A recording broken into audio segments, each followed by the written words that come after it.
Look, my director's telling me we've got to move on with things here. So we'll look at West Coast and Melbourne. I could talk to you about this for hours. I'm just fascinated by that whole Irish thing and how you went over and did all that, Ron. But let's talk about what's happening over in Subiaco on Sunday when West Coast plays Melbourne, 2:10. In the 90s, 10 wins for the West Coast, 3 for Melbourne. Last time they met was at round 6 this year at Optus Oval when West Coast 24-12 beat Melbourne 7-8. And Andrew Donnelly was in hot form that day, 18 kicks, 12 marks and 4 goals. Matera kicked 5. And Alistair Clarkson for the D's had 36 disposals. He's been a fair sort of player this year. Clarkson, hasn't he? Yeah, he's been terrific. You know, for a player that we picked up to probably maybe fit in when if he had an injury or whatever, and he's come out and he could win our best and fairest this year. Now, have you got more than 23 to pick from this week, Jim? Well, we lost another one through the tribunal with Anthony Ingerson, which is really disappointing, particularly the last 2 games of the season. For a kid, he's been a great player for us this year, and to sort of miss the last 2 games, which may be the last 2 games we ever play together, and that's a bit disappointing. I think a couple of guys, Todd Viney's back, Hopgood's back, but really we don't have, I think we got maybe 25, 26 to pick from. That's a bit. How would it have been if you hadn't have had Todd Viney? I mean, he was in the tennis there originally, probably lost for a whole year, then he comes out of the blue. That's as well, hey? Yeah, we're very lucky, but even like Todd, it's been just disappointing for him because when he came back then he did his hammy because he wasn't fit enough, and it took him a long time to get over that injury and get back into the side. But he's crucial for us, and it's just a pity that what's happened this year because we had the team that was certain of making picking up a position in the final 8. But with injuries, there's just not a lot you can salvage from it often. Well, Essendon in 1994, was it? Went from 1st to 9th in 1 year. It was all through injuries, wasn't it? After the premiership year. Yeah. Maybe a bit of a hangover, but a lot of it injuries. Yeah. We better just have a moment to talk about the West Coast Eagles, and our own Andrew Marr from Footy Focus has got out of the basement where he normally is, just getting the late mail. He's travelled around the countryside this week like one of the Leyland brothers, and he's been over in Perth, and during the week he caught up with the West Coast Eagles coach Mick Malthouse. If you had been asked after about round 6 or 7, whenever it was that Djakovic did his knee, whether or not you could still make the 8, would you have thought it realistically possible? Well, when we're 1-4 and 14th, and a percentage of 87%, I thought that the 8 at the time, you have to go back and have a look at round 5 and see what happens there, but I thought the 8 at the time were the ones that I thought would probably make it. And that left us out of it. At some stage, at some point in time, you've got to sit back and say, well, hang on, it's all well and good to be down and doom and gloom and start worrying about blokes in the grandstand, because no matter what they do, they're never going to win a game for you. And I think the club pulled itself together. Playing side of things, I'm not certainly talking about players here, perhaps myself and others around that club, you just got to understand that if you've been in the game long enough that it's only the blokes that run over that white line there are really going to win for you. And confidence started to build, leadership started to be accepted, mental toughness started to show out with a few of these blokes that probably in the past have been reliant on other people, and it's a bit like the umbilical cord being cut, they started to stand up. We understood from the moment this year took on its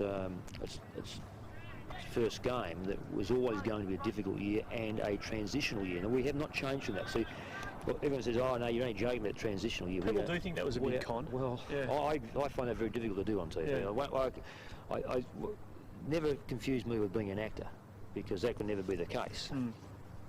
And the transition from what we had to what we've got is a substantial game difference and a complete new look. You'll just have to let us say that it's been a mighty effort to get back to where you are, given that position early on then. Oh yeah, but it's a long season and things fluctuate. Sides get injuries at the wrong time or to key players, and it's okay to say that we've lost a lot of players, but in the meantime some other players at clubs have too. So you just got to put your nose down. You just never know what it turns out. If you give it up then, well, you're never going to make anything, are you? So you might as well have a crack at anything. Exactly, smile. Mickey Malthouse, yeah. So Almost a smile. Almost a smile. Well, he's got a bit to smile about because the Eagles have jumped back to good form last week against Carlton, and Andrew Marr was there talking to him. Tips on this? You're going for the Demons, aren't you, Jim? Absolutely. Confirmed. Rhys? No, I don't think so, Jim. I think the Eagles will get over this one. Ron? Yeah, West Coast.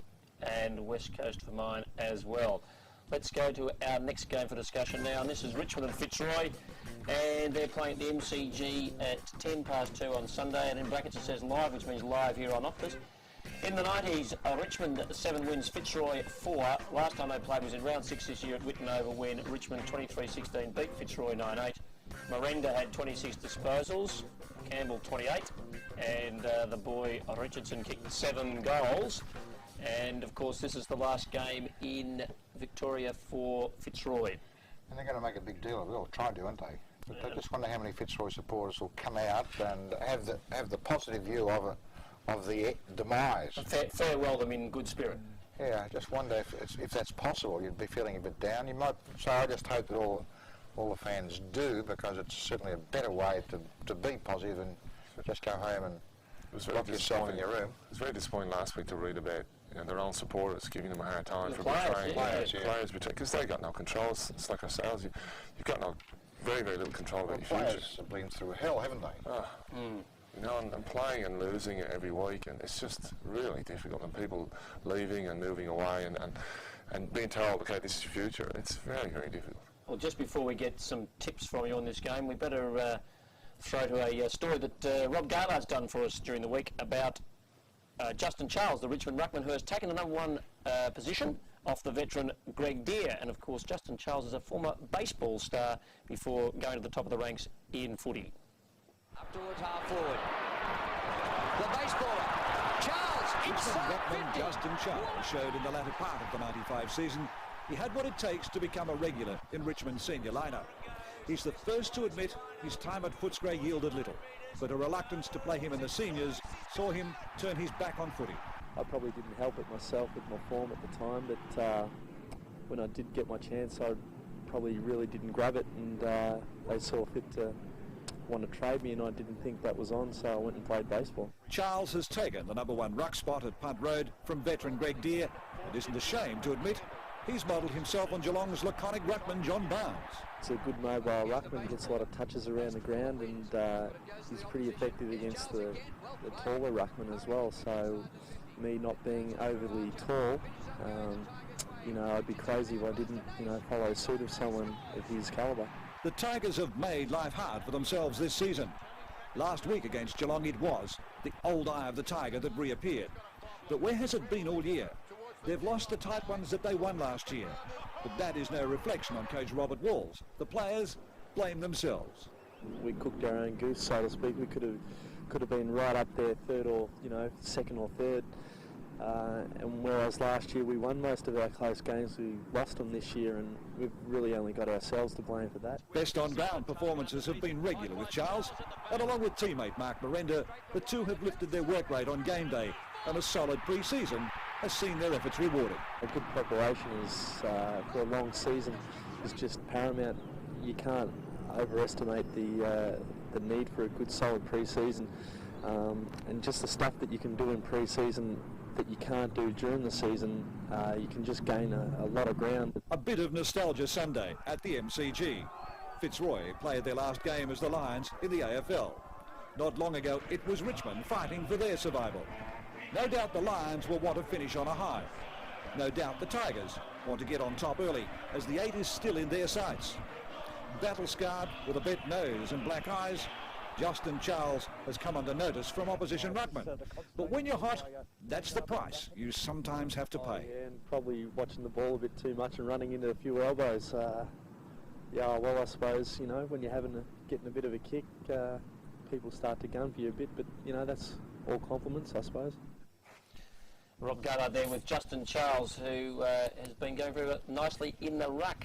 Ron, and that was Rhys who was just saying, you've heard that he's the hardest worker on the track. Yeah, apparently Robert Walls has said that he's one of the hardest workers he's ever seen in league football, so it's a big rap for that boy. And for any young kids watching, you put the work in, you get the results. It's what David Rhys-Jones is here for. He's giving you some lessons. That's a valuable one. He's a coach, and that's why he's been telling his own players that. Do what I say, don't do what I do. Exactly. Very enthusiastic. Yeah, yes, especially after he kicks goals and runs back to the centre. You've probably seen that happen, Jim. Who are you going for out of Richmond and Fitzroy? I'd have to go with Richmond. I'd love to see Fitzroy win now, the last home game in Melbourne, and last probably game they'll play on their home crowd, but I don't think. This is the battle of the kings of the jungle, this one. Yes, Richmond will be too strong. They're playing for too much. They really need to win for their spot in the finals. Ron? Yeah, I think in the old days, this is the sort of game that Fitzroy could win. But I mean, there's so much at stake for Richmond, and it's all too professional to have the Richmond players have a letdown, let their guard down. That won't happen, so they'll win. And I'll go for the Tigers as well. But good luck, Fitzroy, and let's hope that they really make a game of it there on Sunday, and that the Fitzroy fans do enjoy the day. Let's move right along to Brisbane and Fremantle. They're playing on Saturday night at the Gabba at 7:40. They've played twice, one win each in the 90s, and last time they played was round 6 at Subiaco when Brisbane 17-8 beat Fremantle 12-13. Have a look at that. Craig Lamb at 37 disposals, Nigel Lappin 30, and Michael Voss 26, and they have been driving forces for the Bears all year. And here is that game from earlier in the year.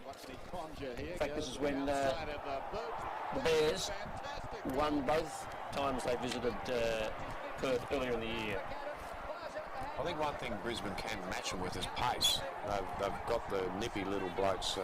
Remember you saying, Ron, that the Swans were upset by the pace of the Fremantle team, and it was probably didn't help the Swans that day. But Brisbane could certainly match them in the pace department.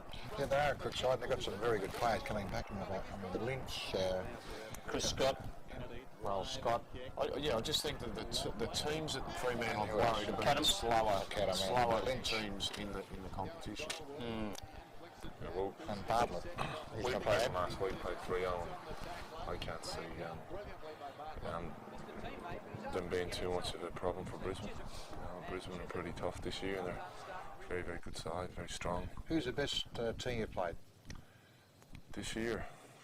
Well, it's a bit difficult to say. Like the night we played North Melbourne was, they just had one of those days in, and they really demoralised, particularly with Carey and McKernan. Kind of a day out at night. Day at night, yeah. Was that the night Carey kicked 11? Yeah. So you saw them at their awesome bench. That was, and it was one of those days where you just felt that you were a reserves team playing against the senior team, and they just did what they wanted. It was really, it was a really bad memory, I'll tell you. All right, well, let's get away from that and talk about Brisbane and Fremantle. You going for Brisbane? Yeah. Rhys? Yes, Brisbane. Yeah. Ron? Yeah. Right, and I'm going for Brisbane as well. In fact, I can refer to the Brisbane a lot as the Bears, and we have to get out of the habit of that next year because they'll be the Lions. There's a lot of people just refer to them as the Bears, like they say with Sydney, they just call them the Swans. So we have to get used to saying the Lions. So that's something to practice over the summer. In place of the Lightning Premiership, perhaps, because that won't be on. Have you heard anything about that? It looks as though it won't be on. I would have liked to have seen it happen again. Would you? Another bit of a try, yeah. Why? Why? Because it's a better way of training. It's better than training, I think. And also you could try out new rules. That's what I liked about it. I mean, we tried a couple of things there, but a lot of people have been talking about it for a long while, and they proved to be real duds.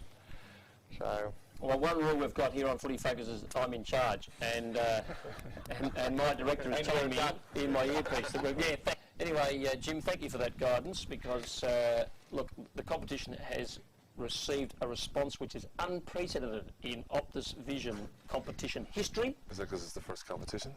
Just stop that, Jim.